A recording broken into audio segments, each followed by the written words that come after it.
d'hommes. Bien-aimés dans le Seigneur, bonjour encore. Bonjour. Demeurez bénis au nom de Jésus-Christ. Amen. C'est une grâce pour nous d'être là ce matin et de porter le message du Seigneur. Nous avons, depuis notre recrutement, fait beaucoup de messages, dimanche après dimanche, mais celui-ci est très particulier pour nous, vraiment particulier. D'autant plus que nous prêchons par la grâce de Dieu sur la chair du grand révérend pasteur Patrick. Un père pour nous depuis beaucoup d'années et un réel modèle. Et comme je disais à quelqu'un au courant de cette semaine, il n'est jamais aisé de prêcher sur la chair de Papa Patrick. Déjà, il a élevé le niveau. Il faut la grâce de Dieu pour arriver à 10% de ce qu'il a l'habitude de faire. Mais ce matin, nous comptons sur la grâce de Dieu qui le conduit du haut de cette chair. Nous croyons que le Saint-Esprit qui est en lui est en nous. Et nous soupirons après le manteau qui le recouvre pendant qu'il est sur cette chair. Parce que l'important est que vous rentrez étant nourris. Amen. Amen. Ce matin donc, deux textes nous sont proposés et nous allons particulièrement nous attarder sur celui du livre de Matthieu qui compte l'histoire du maître de maison qui sort à différentes heures pour louer des ouvriers pour la vie. Il sort à la première heure.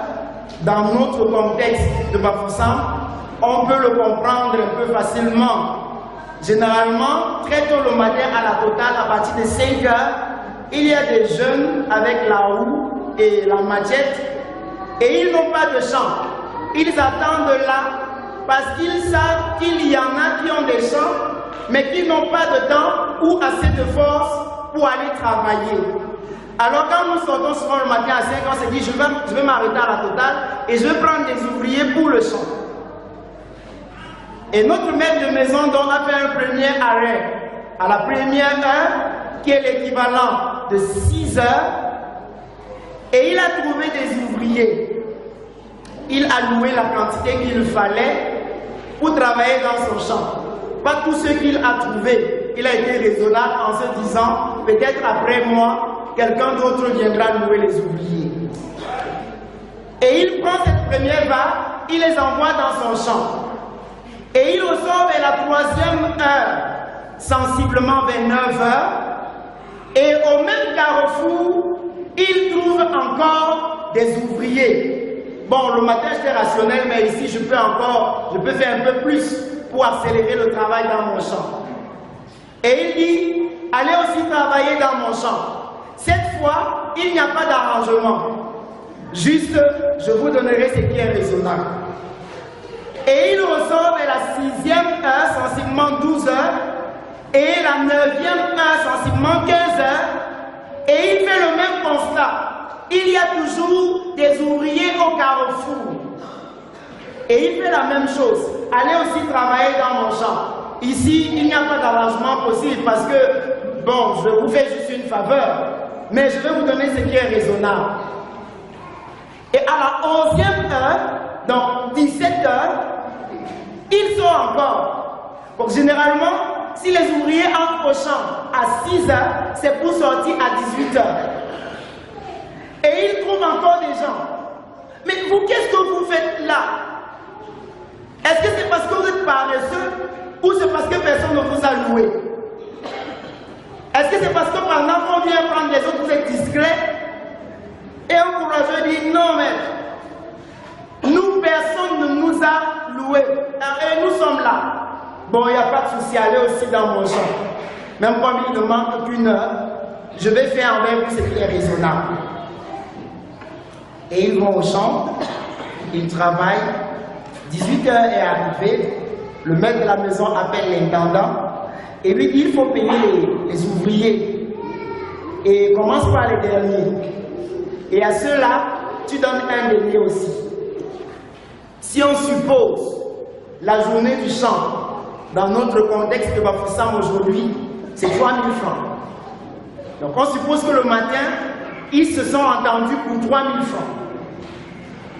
Et le dernier arrive, celui qui arrive à 17, on lui donne 3 000. Le premier commence à se dire, le maître ici est bon. S'il donne 3 000 ici, moi qui est là depuis le matin, il ne va pas me négliger. Certainement, il va m'arranger. Mais quand il arrive lui aussi à son tour, le maître lui donne le même 3 000. Et il commence à bouder. Le problème n'est pas que le maître a été infidèle. Le maître a été très intègre. Il lui a donné ce pourquoi ils se sont arrangés le matin. Sauf qu'il n'est pas d'accord. Oui, on s'est arrangé là, mais comment tu fais pour donner là-bas et me donner ceci? Un peu comme si son problème ici, c'est qu'on ait donné 3 000 à l'autre. Il s'attendait à ce qu'on lui donne peut-être même 500, 1000 francs. Dans son véritable malheur, c'est le bonheur de l'autre.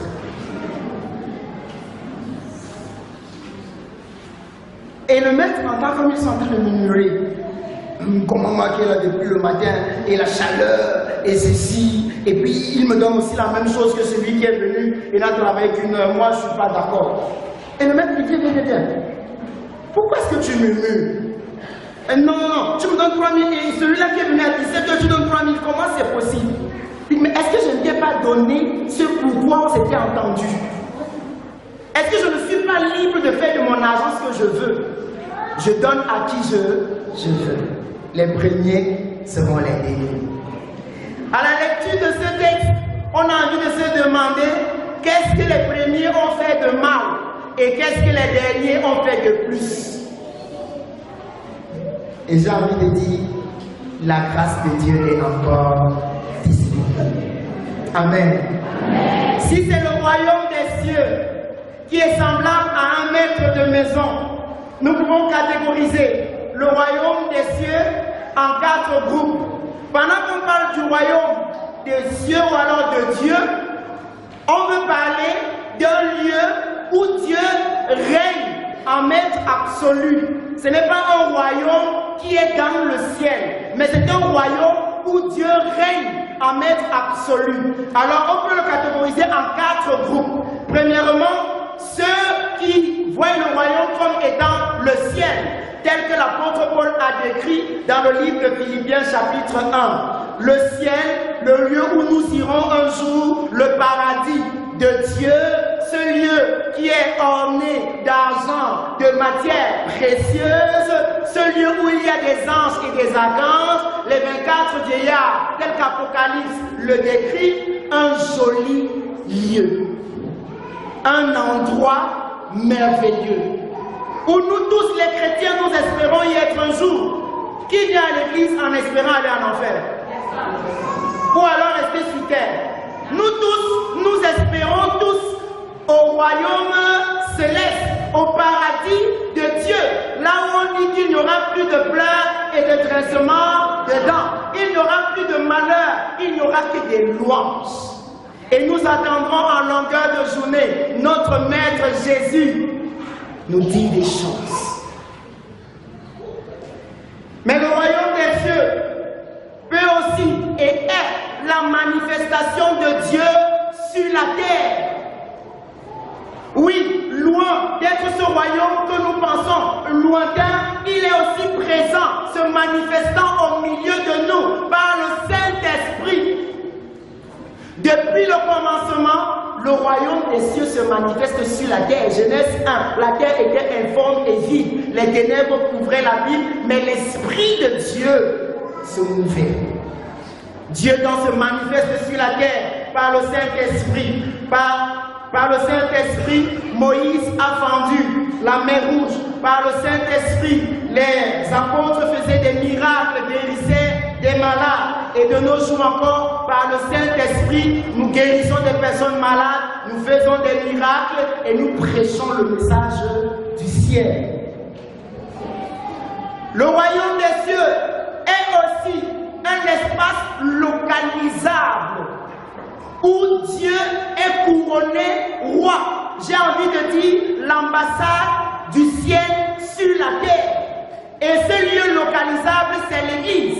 Puisque les chrétiens reconnaissent Dieu comme le roi et le couronnent comme tel et se reconnaissent comme étant ses sujets, alors Dieu est roi sur l'Église. Ici, c'est aussi le royaume des cieux. Le païen, quand il regarde l'Église, il voit le ciel manifesté sur la terre. Amen. Le royaume des cieux peut aussi être une vie dans laquelle Dieu est couronné roi. Au-delà de l'espace géographique localisable, si vous avez accepté Jésus-Christ dans votre vie comme votre Seigneur et votre Sauveur personnel, et vous l'avez couronné comme roi, votre vie devient la manifestation du royaume des cieux. Autrement dit, vous êtes une ambassade céleste ambulante. Peu importe où vous vous retrouvez, vous avez avec vous le royaume des cieux. Peu importe où vous allez, vous partez avec le royaume des cieux. Amen. Je suis en train de parler à un enfant de Dieu qui se méprise, que tu n'es pas n'importe qui pour le ciel. Tu es un représentant de Dieu, du ciel sur la terre. Amen. Amen. Voilà donc les 4 figures du royaume des cieux. Et Jésus, dans la parabole de ce matin, dit que le royaume des cieux est semblable. Et quand il dit est, c'est pour que nous comprenions qu'il ne s'agit pas d'un royaume à venir, mais d'un royaume qui est dès maintenant. Ce n'est pas quand nous allons mourir que nous allons voir le royaume, mais il est là, au milieu de nous, à partir de maintenant.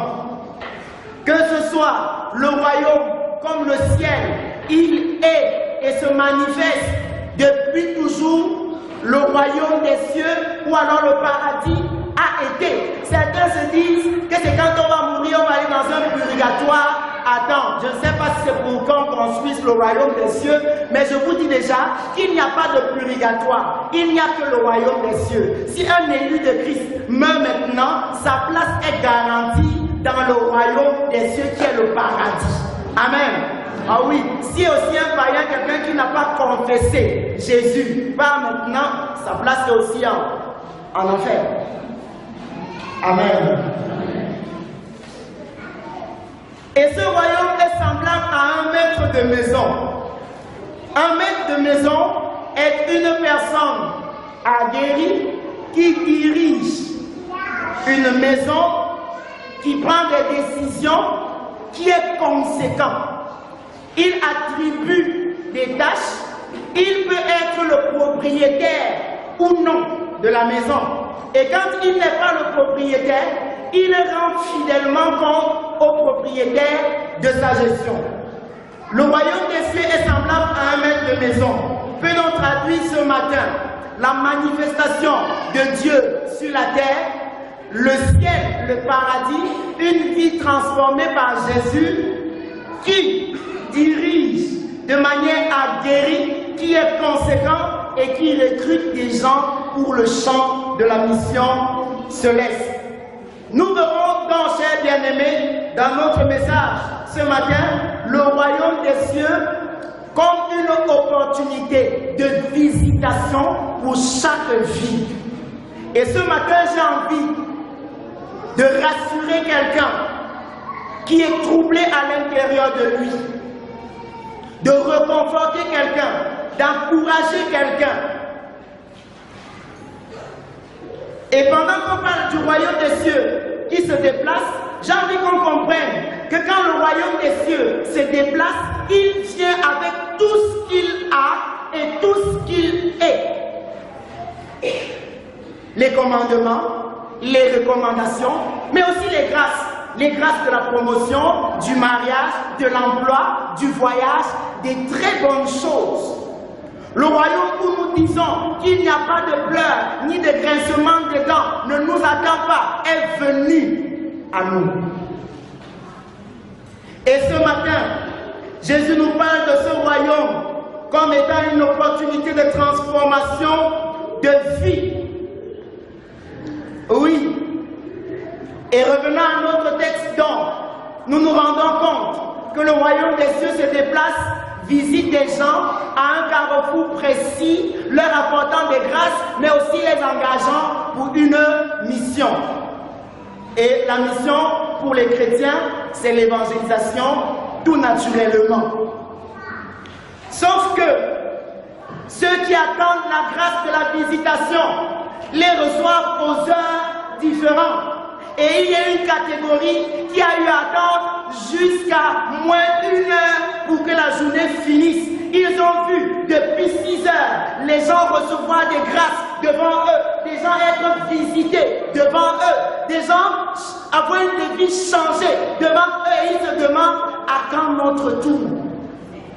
De la première heure à la dernière heure, ils attendent. Ils attendent que le maître fasse quelque chose dans leur vie. Ils attendent qu'une visitation particulière change leur histoire. Et comme dans notre église, programme après programme, les uns témoignent. Voici ce que le Seigneur a fait pour moi. Il a changé ma vie. J'étais malade, il m'a guéri. Quelqu'un qui a le cancer depuis des années et qui prie se demande comment lui, il a été guéri et pourquoi pas moi. Un jeune qui a soif du voyage et qui est très engagé dans l'œuvre du Seigneur, il voit devant lui des personnes parfois moins sérieuses dans le service, voyager comme un rien, pendant que lui, il n'arrive pas à obtenir le moindre visa, même dans les petits pays comme le Togo, permettez-moi de le dire. Et il peut se demander à l'intérieur de lui, quel est le problème? Est-ce qu'on m'a gâté au village? Est-ce que c'est un problème de famille? Qu'est-ce qui se passe? Pourtant, devant moi, les gens passent. C'est comme une jeune sœur qui travaille au culte d'enfants et qui encadre des enfants depuis des années. Et elle voit les adolescents grandir. Et parfois, elle a eu à redresser certaines filles parce qu'elles ne se tenaient pas bien. Et elle a fait cela, sauf que celle-ci vient passer devant elle. Elle se marie et elle est là.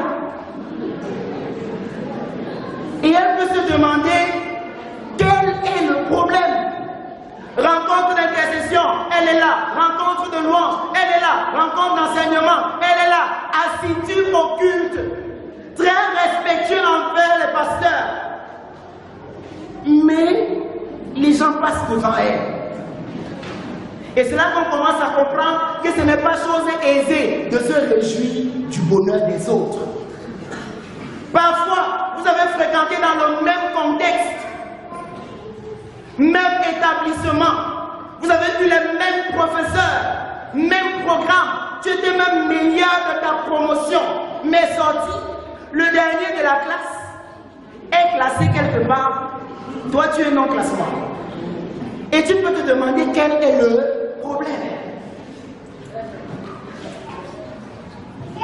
Cependant, ce matin, je voudrais encourager, chers bien-aimés, quelqu'un qui attend depuis des années, qui attend une promotion, qui attend l'intégration, qui attend le mariage, qui attend le travail, qui attend un voyage. Ne baisse pas les bras. Souvent ça peut être difficile, mais ne baisse pas les bras. De ceux qui ont attendu au courant de la journée jusqu'à 17 h, je suppose qu'il y en a qui se sont fatigués à un moment et se sont lassés d'attendre. Se sont peut-être reconvertis dans les jeux au hasard. D'autres sont rentrés dans leur maison. Et pour les plus amoureux, ils sont allés chez les marabouts pour comprendre ce qui ne va pas. Il faut qu'on me lave. Et déjà, on l'a lavé dans l'eau de manga, ça ne change pas. Dans l'eau de rose, ça change. On dit maintenant, ça ne change pas. Je viens te dire ce matin, sois patient. Attends en silence le secours de l'Éternel. Ne te détourne pas à gauche, ne te détourne pas à droite. Ton heure arrive. Peut-être tu n'es pas de la première heure, peut-être tu n'es pas de la troisième heure, peut-être tu n'es pas de la 6e heure, mais ton heure arrive. Même si c'est moins 1 minute, je te conseille, frère, attends. Si le maître a dit, il le fera.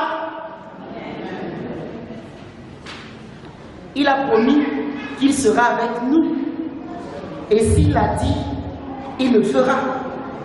Certains se disent à l'intérieur d'eux, oh, le temps passe, le consent déjà, c'est compliqué, ce n'est pas gérable. Comment est-ce que je vais faire ci, comment je vais faire cela? Allez demander à Lazare, il vous dira que même dans le tombeau, Jésus est Seigneur. Peut-être la situation ne fait que se dégrader. Au fil des années, tu pries, mais les choses se dégradent. Lazare vient te dire, même dans le tombeau, Jésus est Seigneur. Oh, même dans le tombeau, Jésus est Seigneur. On dit que tu as déjà 40 ans, personne ne peut plus t'épouser. Tu es né à 55 ans. Moi, je te dis que même après l'âge, mon maître est capable de faire des choses. Peut-être que tu attends l'intégration et la note de l'administration vient te dire que l'âge limite c'est 35 ans, c'est tel âge. Et toi tu es en train déjà de dépasser l'âge limite. Je te dis que tu sers un Dieu qui est capable de t'intégrer après l'âge. C'est encore possible. Mon Dieu est capable de faire. Si c'est un enfant que tu attends depuis des années, et puis tu es en train de voir selon la science, la ménopause qui pointe de son nez, va demander à Sarah. Elle te dira que Dieu dépasse la science. Le royaume des cieux dépasse la science et la compréhension humaine. C'est encore possible. C'est encore possible. La grâce est disponible. Et même quand c'est pénible, rien n'est impossible. Il y a de l'espoir. Ceux qui croient au nom de Jésus, attends avec patience. Ma soeur, mon frère, attends avec patience. Dieu fera comme il l'a dit. Maintenant, rassure-toi donc, bien-aimé, que tu sois même déjà au bon carrefour. Parce que si tu n'es pas au bon carrefour, tu vas attendre pendant 50 ans, rien ne va se passer. Amen. Hein? Si tu es au mauvais endroit, tu vas attendre et attendre encore, et rien ne va se passer. Et si tu arrêtes mon message ici, tu vas dire que le pasteur m'a dit d'attendre. Mais tu attends au mauvais endroit. C'est comme une jeune fille qui aspire après le mariage, mais elle est derrière le mari d'autrui. Elle est au mauvais carrefour. Rien ne va se passer. Et même quand elle va prier, ce sera compliqué. C'est comme un jeune qui dit qu'il attend que Dieu fasse quelque chose, mais il a déjà poussé l'argent devant. Pousser l'argent ici, pousser l'argent là-bas, pousser ici, pousser là-bas. Comme tu es fort et que tu peux faire par tes propres moyens, Dieu ne viendra pas. Attends au bon endroit. Dis à ton voisin, attends au bon endroit. Je ne sais pas ce que tu attends, mais attends cette chose au bon endroit. La première des choses, c'est que vous avez Jésus-Christ comme Seigneur et Sauveur personnel. Première condition pour que le royaume vienne. Autrement dit, il y aura beaucoup d'autres choses, mais ce ne sera pas le royaume. Le royaume vient dans une vie régénérée. Quand vous n'êtes pas du royaume, vous pouvez profiter de la grâce qui est donnée. Il pleut dans le champ du bon, dans le champ du mauvais. Mais ce n'est pas comme si c'est quelque chose de... Mais maintenant, quand vous êtes du royaume, il devient une responsabilité pour le gouvernement du royaume de répondre à vos attentes. C'est un peu comme vous êtes Camerounais et vous voulez que le gouvernement gabonais soit responsable envers vous de ci, de ça. Beaucoup qui ont deux nationalités là, c'est parce qu'ils veulent que le pays de l'autre côté les regarde comme des ayants droit. Amen. Comme des ayants droit. Si vous n'êtes pas du royaume, vous n'êtes pas encore un ayant droit. Il vous faut une nationalité céleste qui donne aux anges l'obligation d'agir dans vos vies. qui donne à Dieu l'obligation d'agir dans vos vies. Oui, ce qu'on peut faire envers l'enfant du voisin, on le fait tout simplement et on passe. Mais avec nos enfants, nous le faisons par obligation. Alors si vous avez Jésus-Christ dans votre vie, comme votre Seigneur et votre Sauveur personnel, je vous garantis que vous êtes au bon endroit. Mais il y a un deuxième élément, parce que vous pouvez être au bon carrefour, mais au mauvais angle. Quelqu'un comprend ce que je dis là? Vous pouvez être au bon carrefour, mais au mauvais angle. L'angle mort du carrefour ne vous verra pas. C'est pourquoi la deuxième des choses, c'est que vous obéissez à la volonté de Dieu avec foi. Ce qu'il vous demande de faire, que vous le fassiez avec foi. En échangeant avec un papa par rapport à ce sujet, il me dit, ah mais ceux qui voient les autres qui parlent et qui sont écrits là, c'est parce qu'ils ne sont pas concentrés dans le ministère. Et c'est vrai. Beaucoup ne sont pas prêts à obéir à ce que Dieu leur demande de faire. Ils veulent seulement que Dieu fasse dans leur vie. Seigneur, fais, qu'est-ce que toi-même tu fais pour Dieu? Depuis 5 ans que tu cries après le mariage, quelles sont les choses que tu peux dire? Voici ce que j'ai fait en obéissance à ce que Dieu m'a demandé de faire. Si vous obéissez avec foi à ce que Dieu vous demande de faire, alors vous serez au bon carrefour. Et dès que vous êtes au bon carrefour, ce que vous avez à faire, c'est d'attendre. C'est d'attendre. Je ne vous garantis pas que dès que vous serez au bon carrefour, tant que les choses vont pas, je ne vous garantis pas ça, parce qu'il y a la première heure. Dès que vous êtes déjà là-bas, attendez, votre heure va certainement arriver. Même si toute ma promotion est déjà partie, mon heure va arriver. Et quand mon heure va arriver, ce qu'ils ont eu en 50 ans, Dieu me le donnera en 1 an. Amen. Donc, arrête de te stresser en disant, mais le temps passe. Est-ce que quand j'aurai le temps d'enjoy, tu vas enjoy? Amen. Oui, tu te dis que voici 40 ans. Qu'est-ce qui va se passer si je me marie même? Est-ce que j'aurai le temps d'avoir 5 enfants comme je voulais? Dieu est capable de te donner 5 enfants en 1 accouchement. Amen. Il est capable de te donner 5 enfants en 1 accouchement. Oui, peut-être tu te dis, l'intégration et même quand je serai intégré, on va encore t'arrêter pour me donner le rappel. Est-ce que, je viens te dire qu'on peut t'intégrer le même jour, on te rappelle.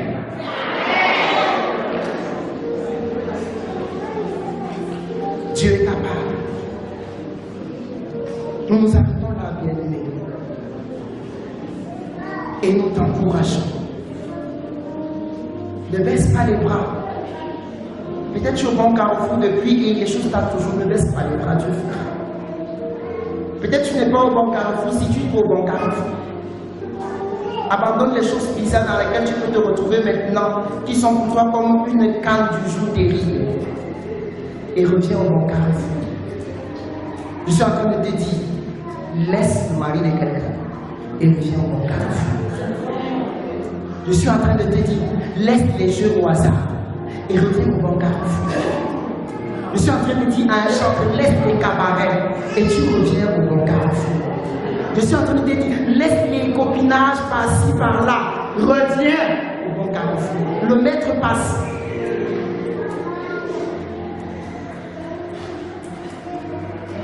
Voici le résumé de notre message. Le royaume des cieux vient à notre rencontre avec toutes sortes de grâces. Le royaume des cieux vient. Attends avec patience si tu es au bon carrefour. Si tu n'es pas au bon carrefour, situe-toi bien. Et la barre sur toi, le maître le fera.